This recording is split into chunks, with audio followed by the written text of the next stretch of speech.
Hello friends, Israel and Palestine మధ్యలో ఎన్నో ఏళ్ల నుంచి గొడవలు జరుగుతూనే ఉన్నాయి. ఇది మనందరికీ తెలిసిన విషయమే. మరో కాన్ఫ్లిక్ట్ తెర మీదకు వచ్చింది. 7th October 6:30 AM ఇజ్రాయెల్ ప్రజలందరూ వారి ఇళ్లలో పడుకొని ఉన్నారు. సడన్గా ఎయిర్ రైడ్ సైరన్స్ మోగడం స్టార్ట్ అవుతాయి. వెరీ షార్ట్ ఇంటర్వెల్ ఆఫ్ టైంలోనే వేల కొద్ది రాకెట్స్ ఇజ్రాయెల్ సిటీస్ పైన ఫైర్ అవుతాయి. ఇజ్రాయలీ డిఫెన్స్ ఫోర్సెస్ ఎస్టిమేషన్ ప్రకారం నియర్లీ 2200 రాకెట్స్ ఫైర్ అయ్యాయి. కానీ హమాస్ గ్రూప్ ఏం చెప్తుందంటే 5000 రాకెట్స్ ఫైర్ అయ్యాయి అని. ఇజ్రాయెల్ వద్ద ఐరన్ డోమ్ సిస్టమ్ ఉంది. వరల్డ్లోని బెస్ట్ ఎయిర్ డిఫెన్స్ సిస్టమ్స్లో ఇది కూడా ఒకటి. ఈ సిస్టమ్ ఎలా వర్క్ చేస్తుందంటే, ఎప్పుడైతే రాకెట్స్ ఇజ్రాయెల్ దేశం మీద ఫైర్ అవుతాయో అప్పుడు లేటెస్ట్ మిలిటరీ టెక్నాలజీని యూజ్ చేసుకుని ఈ ఐరన్ డోమ్ రాకెట్స్ని ఇంటర్సెప్ట్ చేసి గాలిలోనే వాటిని డిస్ట్రాయ్ చేస్తుంది. కానీ ఇక్కడ ఐరన్ డోమ్ సిస్టమ్ ఇజ్రాయెల్ని కాపాడలేకపోయింది. ఎందుకంటే జస్ట్ 20 minutesలో 5000 రాకెట్స్ గాలిలోకి ఫైర్ అయ్యాయి. ఈ అటాక్ కారణంగా వేల మంది ఇజ్రాయెల్ ప్రజలు చనిపోయారు. ఈ surprise attack last few decades నుంచి జరుగుతున్న ఇజ్రాయెల్ పాలెస్టీన్ కాన్ఫ్లిక్ట్స్లో చాలా పెద్ద అటాక్. ఈ కాన్ఫ్లిక్ట్ మనకు 50 ఏళ్ల క్రితం జరిగిన యోమ్ కిపుర్ వార్ని మళ్ళీ గుర్తు చేస్తుంది. October 1973లో ఈజిప్ట్ అండ్ సిరియా ఇప్పుడు మనం చూస్తున్న ఇలాంటి ఒక సర్ప్రైజ్ అటాక్ని ఇజ్రాయెల్పై లాంచ్ చేస్తుంది. దీని తర్వాత స్టార్ట్ అవుతుంది యోమ్ కిపుర్ వార్. ఈ యోమ్ కిపుర్ వార్లో హమాస్ ఒక మల్టీ ప్రోలాంగ్డ్ అటాక్ని లాంచ్ చేసింది. అంటే గ్రౌండ్, నేల, సీ, సముద్రం అండ్ గాలి, ఇలా 3 డైరెక్షన్స్ నుంచి అటాక్ జరిపింది. ఒక బుల్డోజర్ సహాయంతో ఇజ్రాయెల్ గాజాకి మధ్యలో ఉన్న బౌండరీ వాల్ని కూడా కూల్చేయడం జరిగింది. చాలామంది పాలెస్టీనియన్స్ ఇజ్రాయెల్ టెరిటరీలోకి ఎంటర్ అయ్యారు. కొంతమంది మోటార్ సైకిల్స్ మీద, మరికొంతమంది గాలిలో ఎగురుతూ హ్యాండ్ గ్లైడర్స్ సహాయంతో. ఇటు పక్క హమాస్ స్పీడ్ బోట్స్ ద్వారా సముద్రం నుంచి దాడులు జరుపుతుంది. ఒక్క రోజులో ఎన్నో సంఘటనలు జరిగాయి. ఇజ్రాయెల్ గాజా బార్డర్ వద్ద ఉన్న మిలిటరీ బేస్ని అటాక్ చేశారు. హమాస్ గ్రూప్ ఇజ్రాయెల్ ట్యాంక్ని ఇంకా చాలామంది సోల్జర్స్ని క్యాప్చర్ చేసింది. ఇజ్రాయెల్ బార్డర్ వద్ద ఉన్న విలేజెస్ని, సిటీస్ని హమాస్ గ్రూప్ క్యాప్చర్ చేసి అందులో ఉన్న సివిలియన్స్ని బందీలుగా చేసుకుంది. దీనికి రెస్పాన్స్గా ఇజ్రాయెల్ ఒక వార్ని డిక్లేర్ చేసింది. ఇజ్రాయెల్ గాజాపై ఎయిర్ స్ట్రైక్స్ వర్షాన్ని కురిపించింది. ఈ దాడిలో వేల మంది పాలెస్టీనియన్స్ చనిపోయారు. ఈ మ్యాప్ని చూడండి. ఇజ్రాయెల్ అండ్ పాలెస్టీన్ మిడిల్ ఈస్ట్లో లొకేట్ అయి ఉన్నాయి. North side Lebanon, north east side Syria, east side Jordan, south west side Egypt and west సైడ్లో మెడిటరేనియన్ సీ లొకేట్ అయి ఉన్నాయి. ఒకవేళ 2 కంట్రీస్ని మనం జూమ్ చేసి చూస్తే మిడిల్లో కనిపిస్తున్న area Israel country and Palestine territories 2 పార్ట్స్గా డివైడ్ అయ్యాయి. జార్డన్కి వెస్ట్ వైపు వెస్ట్ బ్యాంక్, ఇజ్రాయెల్కి సౌత్ వెస్ట్ వైపు గాజా స్ట్రిప్ ఈజిప్ట్ బార్డర్గా లొకేట్ అయి ఉంది. వెస్ట్ బ్యాంక్ యొక్క పాలెస్టీనియన్ టెరిటరీలో ఇజ్రాయెల్కి సంబంధించిన చాలా సెటిల్మెంట్స్ జరుగుతాయి. ఇది ఇజ్రాయెల్ కంట్రోల్లో ఉంది అండ్ యునైటెడ్ నేషన్స్ ఇంకా చాలా కంట్రీస్ దీన్ని ఇల్లీగల్గా కన్సిడర్ చేస్తున్నాయి. వెస్ట్ బ్యాంక్లో ఉన్న పాలెస్టీన్ టెరిటరీస్ని పాలెస్టీన్ అథారిటీస్ అడ్మినిస్ట్రేట్ చేస్తాయి under the control of Fatah. ఈ ఫతేహ్ అనేది ఒక పొలిటికల్ పార్టీ. ఇంకొక వైపు గాజా స్ట్రిప్ హమాస్ గ్రూప్ ద్వారా కంట్రోల్ చేయబడుతుంది. హిస్టారికల్గా ఫతేహ్ ఇంకా హమాస్కి మధ్యలో ఒక సపరేట్ కాన్ఫ్లిక్ట్. హమాస్ ఒక extremist Palestinian organisation. Canada, European Union, Israel, Japan, Australia, USA and UK వంటి దేశాలు ఈ హమాస్ గ్రూప్ని టెర్రరిస్ట్ ఆర్గనైజేషన్గా భావిస్తాయి. ఇంకొక వైపు Brazil, China, Egypt, Iran, Norway, Qatar, Russia, Syria and Turkey వంటి దేశాలు హమాస్ గ్రూప్ని టెర్రరిస్ట్ ఆర్గనైజేషన్గా భావించలేదు. కానీ న్యూజిలాండ్ అండ్ పెరాగ్వే దేశాలు హమాస్ మిలిటరీ వింగ్ని మాత్రమే టెర్రరిస్ట్ ఆర్గనైజేషన్గా కన్సిడర్ చేస్తాయి. ఒకవేళ కరెంట్ కాన్ఫ్లిక్ట్ని మనం మ్యాప్లో చూసుకున్నట్లయితే గాజా స్ట్రిప్ రెడ్ కలర్లో ఉంది అండ్ బ్లూ కలర్ ద్వారా మనకు అర్థమవుతుంది పాలెస్టీనియన్ మిలిటరీ ఇజ్రాయలీ టెరిటరీని ఎంతగా ఆక్యుపై చేసిందో అని. హమాస్ మిలిటరీ కమాండర్ మొహమ్మద్ అల్-దీఫ్ ఈ అటాక్ ఆపరేషన్కి అల్ అక్సా ఫ్లడ్ అని నామకరణం చేశాడు. అండ్ హమాస్ గ్రూప్ చెప్పింది ఏంటంటే ఇజ్రాయెల్ పాలెస్టీన్స్ మీద అత్యాచారం చేశారు, అందువల్లే వాళ్ళు ఇజ్రాయెల్ మీద అటాక్ చేశారని చెప్పారు. ఇజ్రాయెల్ కూడా దాని ఓన్ అటాక్ని లాంచ్ చేసింది. ఈ అటాక్ పేరే iron swords. Israeli defence forces IDF, navy, air force and ground ఫోర్సెస్ని యూజ్ చేశారు.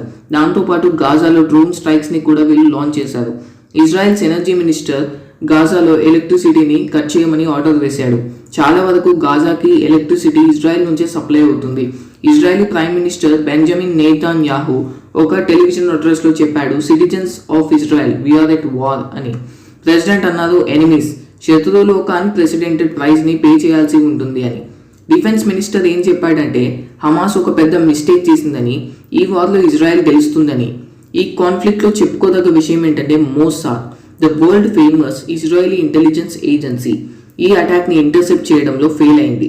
మోసాద్ ఒక మోస్ట్ పవర్ఫుల్ ఇంటెలిజెన్స్ ఏజెన్సీ అయినప్పటికీ వీళ్ళకు సంబంధించిన ఇన్ఫర్మెన్స్ అంటే గూఢచారులు పాలెస్టీనియన్ మిలిటరీ గ్రూప్స్లోకి చొరబడ్డారు. కానీ ఇక్కడ రైజ్ అయ్యే క్వశ్చన్ ఏంటి అంటే ఈ మోసాద్ ఏజెన్సీ ఇంత పవర్ఫుల్ ఏజెన్సీ అయినప్పటికీ వీళ్ళు ఎలా కనుక్కోలేకపోయారు గాజాలో థౌజండ్స్ ఆఫ్ రాకెట్స్ ఫైర్ అవుతున్నాయని. గాజా ఇజ్రాయెల్ బార్డర్ ఫెన్సింగ్ దగ్గర cameras, ground motion sensors and regular army petrols ఎప్పుడూ ఉంటాయి. ఇలాంటి స్మార్ట్ బ్యారియర్స్ ఎందుకు ఫెయిల్ అయ్యాయి? ఇజ్రాయలీ గవర్నమెంట్ డొమెస్టికల్గా చాలా క్రిటిసిజంని ఫేస్ చేస్తుంది. కంట్రీ మొత్తం ప్రశ్నిస్తుంది ఐడిఎఫ్ ఎక్కడ, పోలీస్ ఎక్కడ అండ్ సెక్యూరిటీ ఏం చేస్తుంది అని. ఈ ఇంటెలిజెన్స్ ఫెయిల్యూర్ ఎందుకు జరిగింది అని తెలుసుకోవడానికి ఇన్వెస్టిగేషన్ కూడా స్టార్ట్ అయ్యింది. నిజానికి ఇక్కడ ఈజిప్ట్ ఇంటెలిజెన్స్ ఆఫీషియల్స్ ఇజ్రాయెల్ని ముందుగానే వార్న్ చేశారు ఏదో మేజర్ ప్రాబ్లం వస్తుంది అని. కానీ ఇజ్రాయెల్ దీన్ని పెద్దగా పట్టించుకోలేదు. ఇంటర్నేషనల్ రియాక్షన్స్ గురించి మనం మాట్లాడుకున్నట్లయితే అమెరికన్ ప్రెసిడెంట్ జో బైడెన్ చెప్పాడు ఇజ్రాయెల్కి రాక్ సాలిడ్ అండ్ అన్వావరింగ్ సపోర్ట్ని ఇస్తామని. European union foreign policy chief కూడా ఈ అటాక్ని తీవ్రంగా ఖండించాడు. అతను చెప్పాడు అకార్డింగ్ టు ఇంటర్నేషనల్ లా ఇజ్రాయెల్కి తనకు తానుగా డిఫెండ్ చేసుకునే రైట్ ఉంది అని. వాళ్ళు చెప్పారు ఇజ్రాయలీ హోస్టేజెస్ అంటే బందీలను ఇమీడియట్గా వదిలిపెట్టాలి అని. ఇటువైపు ఇరాన్, హమాస్ మెయిన్ సపోర్టర్, వాళ్ళ ఫారెన్ మినిస్ట్రీ హమాస్ గ్రూప్కి సపోర్ట్ చేస్తుంది. వాళ్ళు చెప్పింది ఏంటంటే ఈ అటాక్కి కారణం పాలెస్టీనియన్స్ యొక్క సెల్ఫ్ డిఫెన్స్. ఇటువైపు ఈ కాన్ఫ్లిక్ట్ టెన్షన్స్ని డిఫ్యూజ్ చేయడానికి ఈజిప్ట్ దేశం, సౌదీ అరేబియా అండ్ జార్డన్ దేశాలతో చర్చలు జరుపుతుంది. Palestinian president Mohammad Abbas official news agency WAFAకి చెప్పాడు పాలెస్టీనియన్స్కి సెటిలర్స్ ఇంకా ఫారెన్ ట్రూప్స్ నుంచి వాళ్ళని వాళ్ళు ప్రొటెక్ట్ చేసుకోవడానికి రైట్స్ ఉన్నాయి అని. పాలెస్టీనియన్ ప్రెసిడెంట్ ఫతే పార్టీకి చెందినవాడు అండ్ హిస్టారికల్గా ఫతే ఇంకా హమాస్కి మధ్యలో కాన్ఫ్లిక్ట్స్ జరుగుతున్నాయి. ఇక్కడ ఖచ్చితంగా పాలెస్టీనియన్స్ సపోర్ట్ని డిజర్వ్ చేస్తారు కానీ టెర్రరిస్టులకు కాదు. మన ఇండియా కూడా Palestinian cause of self determination ఎప్పుడు సపోర్ట్ చేస్తుంది.